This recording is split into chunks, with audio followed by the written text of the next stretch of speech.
All right, Mr. Shashank, where do you stand on this? Given the present low-intensity conflict, as many are calling it, do you see the two countries heading towards something bigger?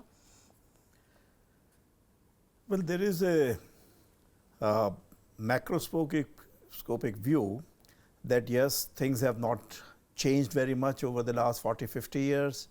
There are talks and then they are followed by periods of tension. And then once in a while, there is an open hostility or warfare between the two countries. So that is one kind of script which one can keep on writing again and again. The other point I would say is that yes, every time we have tried to come back to diplomatic negotiations, we have been able to make progress. And if you see that since 2003, there has been a ceasefire in operation, and that was broken only a few months ago. And therefore, we should think of factors which are not really on the bilateral basis, but something going on elsewhere. So one factor could be the Prime Minister under siege. Opposition political parties have been asking for locking down the whole country. And finally, we have seen the Supreme Court of Pakistan asking for investigations against the Prime Minister on the Panama Papers leak. The other one is that gradually the Chief of Army Staff is coming down to the end of his term, which in any case was known for a long time. And so one feels that maybe the pressures which are being generated from the international side, not only from the Indian side. For example, America is getting very restless. They don't want Pakistan to continue playing this kind of a game, that on one hand they tell the international interlocutors that they are against terrorists, they are suffering from terrorism, and on the other hand they keep encouraging certain groups to destabilize countries in the neighborhood. And then many of these terrorists also, because of their bent of mind, to spread Islamic ideology everywhere. So all over the world they are going around carrying on terroristic activities. So almost 80–90% of the international terrorism activities have some links with Pakistan. That is, people being trained there or they are Pakistani nationals. Now if you leave aside the Islamic State, somehow Islamic State is also finding Pakistan as a useful territory to recruit people. So that is another factor. So these are few factors which have now made it very difficult. And Pakistan's polity, I would not say, is the strongest at this stage. Okay. So for them, there are various elements which are interacting with each other and kind of they are leading to extreme actions being taken by each side. India has to react to any of these things and to see that the statements which were being initially made by the Pakistani leaders, especially civilian leaders, who said that okay, either terrorism, or if you answer it by any military activities, then we can go to nuclear holocaust. So India has to then work within an area whereby the long-term policy which India has adopted, that's people-to-people relations, trying to build up the peace lobbies on both sides and keep on strengthening them, business lobbies, and to somehow involve Pakistan in regional and sub-regional institutions, okay, so that they can feel more comfortable in improving their relations with all the countries in the region. And it will not be seen as a win-loss situation, but as a win-win situation for all the countries. So now India has had to rethink all those things when they found that because of whatever the reasons are for Pakistan, internal or other international pressures, right, they are behaving in a certain way. So then they have taken a multi-pronged approach that is reacting strongly to whatever Pakistan were doing to block entry of terrorists from the Pakistani side.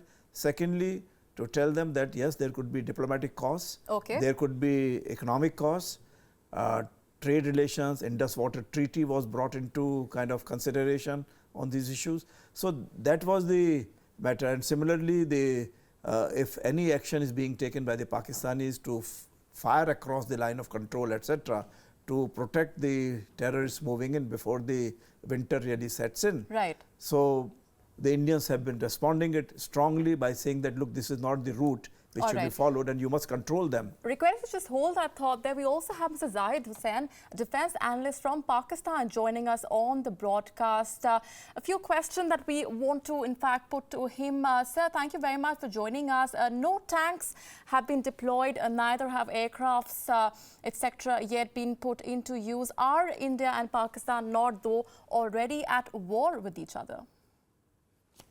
I don't think they are at war. This is not war. Basically, what we can see that this low intensity clashes are taking place, and largely on the line of control.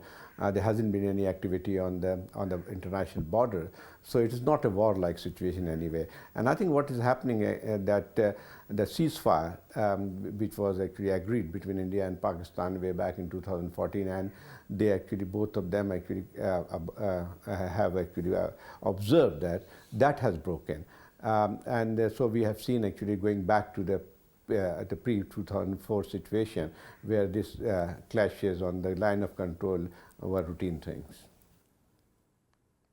Right, so you may call this a low-intensity conflict, but isn't that also very much a military confrontation ongoing? No, I don't think so. It's a military confrontation. It's basically kind of what we can see is that exchange of fire on line of control. It has not actually widened, and this only focus and concentrated on some of the areas on the line of control. So that is basically, yes, there has been some civilian casualties, but as far as I remember, actually that has been very common thing in 1990s.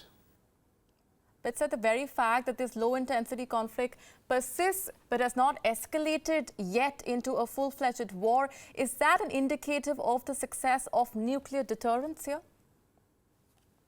Well, nuclear deterrent has certainly played a part in it, but not actually. It's not just because both the countries are nuclear weapon state. It's largely actually there's understanding. Like last time we came very close to a war was in 2002, soon after the Indian Parliament attack, when about 1 million troops were sitting on eyeball to eyeball, and that was a situation where there was a real threat of a war. But it actually, there's also some other factors which stopped it. So I will not say, and this situation is not like that. Because what happened in Uri, and is basically one has to see in context of the latest surge in violence in Kashmir. So that's basically how one sees that. Uri, I think, is still not very clear who was involved, a local pretense or from outside. So I don't think that could have led to any major conflict on the. Are leaving it there for the moment. Thank you very much, sir, for joining us on the broadcast. Mr. Bedi, if I can come back to you on this, the kind of number of ceasefire violations, 60 of them after India conducted those surgical strikes. If you can briefly point to us whether or not those along the border should accept this as a way of life, given the fact that they are spending nights in bunkers. Should this low-intensity conflict, as many are calling it, be accepted as the way things will be for some time from now at least? Well, as one of your speakers said, the onset of winter always reduces cross-border firings. I've been to the line of control several times, and it's really a very alarming situation when the firing was going on before the ceasefire came into being. Some of the posts are not more than 10 or 15 feet apart, and they have to raise white flags when the soldiers really want to get out of their bunkers and go to the toilet. And this sort of scene is respected by both sides.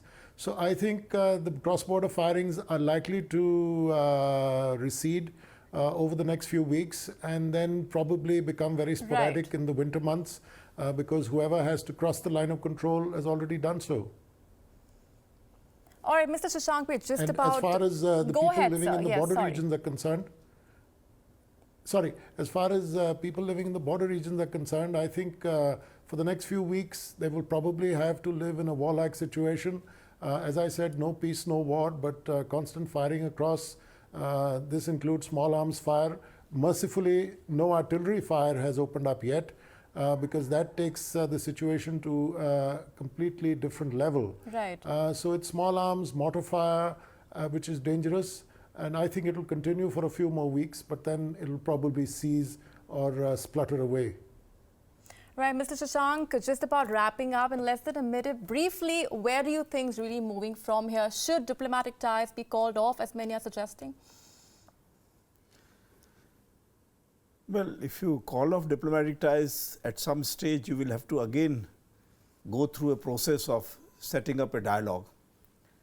And if you do not have those diplomatic tools available to you, it becomes that much more difficult. Right. So I would say that yes, we should maintain the diplomatic presence.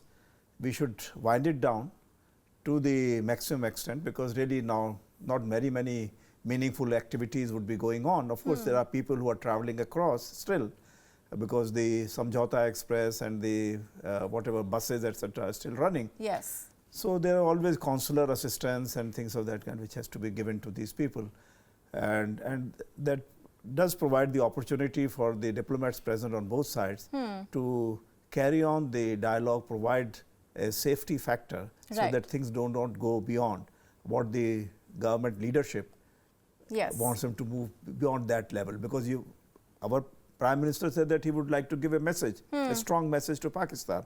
And that many look, would say that a strong message has already been given. Many, of course, still lie unconvinced. The larger issue is there are many more aspects still staring us in the face when it comes to ties between the two countries. But on that note, thank you very much to both our guests for joining us on the discussion, Mr. Shashank and Mr. Bedi, leaving it there for the moment.